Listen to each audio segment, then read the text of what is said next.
ഉപതെരഞ്ഞെടുപ്പ് നടക്കുന്ന പത്തിയൂർ പഞ്ചായത്ത് 12-ാം വാർഡിലെ LDF സ്ഥാനാർത്ഥി CS ശിവശങ്കരപിള്ളയെ വിജയിപ്പിക്കണമെന്നാവശ്യപ്പെട്ട് പൊതുയോഗം സംഘടിപ്പിച്ചു. യോഗം കായംകുളം മുൻ MLAയും CPM നേതാവുമായ CK സദാശിവൻ ഉദ്ഘാടനം ചെയ്തു.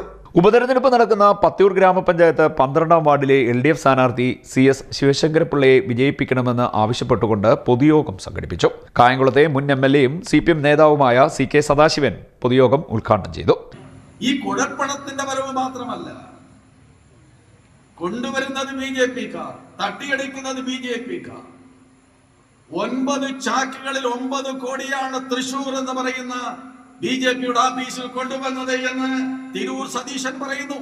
ഞാനല്ല, തിരൂർ സതീശനാണ്, BJP-യുടെ ഓഫീസ് സെക്രട്ടറിയാണ് പറയുന്നത്. എന്നെ കൊണ്ട് ഇത് പറയിപ്പിക്കാൻ ശോഭാ സുരേന്ദ്രൻ ഇടപെട്ടു എന്ന് പറയുന്നത് ആരാണ്? തിരൂർ സതീശനാണ്.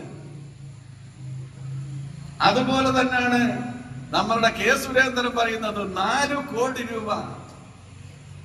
ആര്? നമ്മുടെ പാലക്കാട്ട് ഇപ്പോഴത്തെ ഒരു MP ഉണ്ടല്ലോ, അദ്ദേഹം 4 കോടി മേടിച്ചത് ധർമ്മരാജൻ കൊടുത്തു എന്ന്.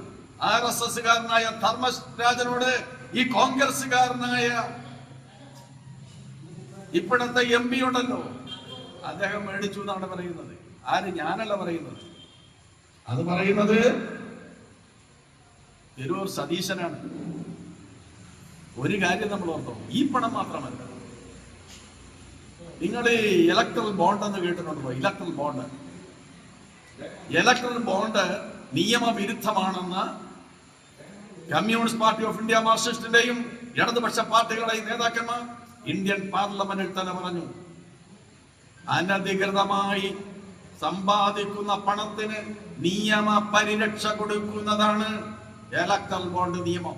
സീതാറാം യെച്ചൂരി രാജ്യസഭയിൽ പറഞ്ഞു. തെരഞ്ഞെടുപ്പ് committee chairman PK Suresh Babu അധ്യക്ഷനായി.